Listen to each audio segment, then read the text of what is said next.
नमस्कार, मैं हूं विजय श्री और आप देख रहे हैं यूपी न्यूज। बिहार में छठ महापर्व का आज शुक्रवार 8 नवंबर को उगते सूर्य को अर्घ्य देने के साथ समापन हुआ। इसके साथ ही 36 घंटे का निर्जला व्रत भी पूरा हुआ। पटना समेत पूरे बिहार में श्रद्धालुओं ने घाटों पर जाकर उगते सूर्य को अर्घ्य दिया और छठ पूजा संपन्न की। सुबह 3 बजे से ही गंगा घाटों पर लोगों की भीड़ उमड़ने लगी थी। सभी व्रती पूजा की सामग्री लेकर घाट पहुंच रहे थे। इससे पहले गुरुवार को अस्ताचलगामी सूर्य को अर्घ्य दिया गया था। पटना के अलावा बक्सर, वैशाली, मुजफ्फरपुर, मुंगेर, भागलपुर जैसे शहरों में भी छठ के मौके पर घाटों पर श्रद्धालुओं की भारी भीड़ देखने को मिली। कई लोगों ने घरों की छतों और तालाबों में भी छठ पूजा की।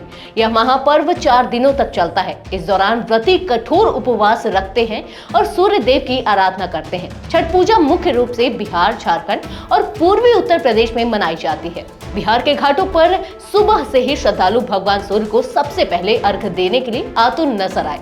इसे लेकर लोगों में बहुत उत्साह दिखाई दिया। लोग नए कपड़े पहनकर घाटों पर पहुंचे और पूरे विधि विधान से पूजा की। वहीं महिलाओं ने छठ पूजा के दौरान लोकगीत भी गाए।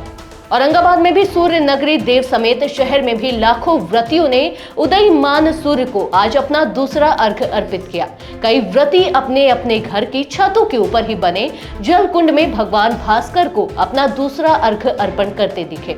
बता दें कि छठ पूजा का अनुष्ठान करने का एक अलग ही महत्व है। ऐसी मान्यता है कि भगवान सूर्य यहाँ साक्षात विद्यमान है। जो कोई सच्चे मन से छठी मैया की पूजा आराधना करता है, भगवान उनकी मनोकामना पूरी करते हैं। गया जिले के डुमरिया प्रखंड के मैगरा गांव में सोरहर नदी के किनारे बने छठ घाट पर छठ व्रतियों ने उदयमान सूर्य को अर्घ्य देकर छठ संपन्न किया। छठ पूजा के चौथे दिन उगते सूर्य यानी उदयमान सूर्य को अर्घ्य देने के बाद छठ व्रतियों ने 36 घंटे का अपना निर्जला उपवास का पारण किया। सभी के बीच ठेकुआ प्रसाद का वितरण किया गया। झारखंड की राजधानी रांची में भी छठ पूजा की धूम है। छठ पूजा के अवसर पर सूर्य देव को अर्घ्य देने के लिए रांची के एक घाट पर बड़ी संख्या में श्रद्धालु सुबह से ही एकत्र हो गए। यहाँ श्रद्धालुओं ने भगवान सूर्य को अर्घ्य देकर पूजा अर्चना की। छठ पर्व हर एक दिन का महत्व आपको विस्तार से आगे बताते हैं।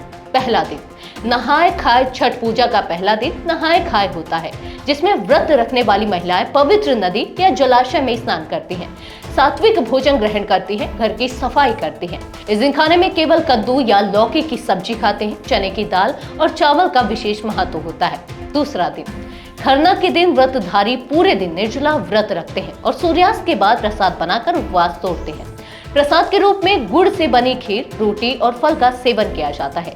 इसके बाद ही अगले 36 घंटे का कठिन निर्जला व्रत शुरू होता है। तीसरा दिन संध्या अर्घ। छठ के तीसरे दिन व्रतधारी शाम के समय में किसी नदी या जल के स्रोत में खड़े होकर डूबते हुए सूर्य को अर्घ्य अर्पित करते हैं। इस प्रक्रिया में पूरा परिवार और आसपास के लोग भी शामिल होते हैं। वे सभी सूर्य को अर्घ्य देते हैं। चौथा और आखिरी दिन सुबह को सूर्य को अर्घ्य। छठ पूजा के अंतिम दिन में उगते सूर्य पहली किरण को अर्घ्य दिया जाता है।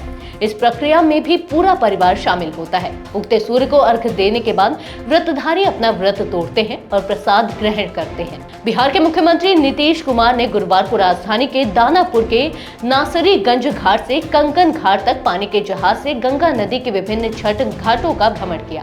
सीएम ने छठ पूजा के अवसर पर अस्ताचलगामी भगवान सूर्य को अर्घ्य भी दिया और छठ व्रतियों को शुभकामनाएं भी दी और राज्यवासियों की सुख, शांति और समृद्धि की कामना की। तो ये थी हमारी आज की खास रिपोर्ट। आपको ये कैसे लगे, अपने विचार हमसे साझा करें। इस वीडियो को लाइक और शेयर करें, साथ ही चैनल को सब्सक्राइब करें। यूबी न्यूज आपके लिए लाता रहेगा देश विदेश से जुड़ी ऐसी ही तमाम खबरें। तब तक के लिए धन्यवाद।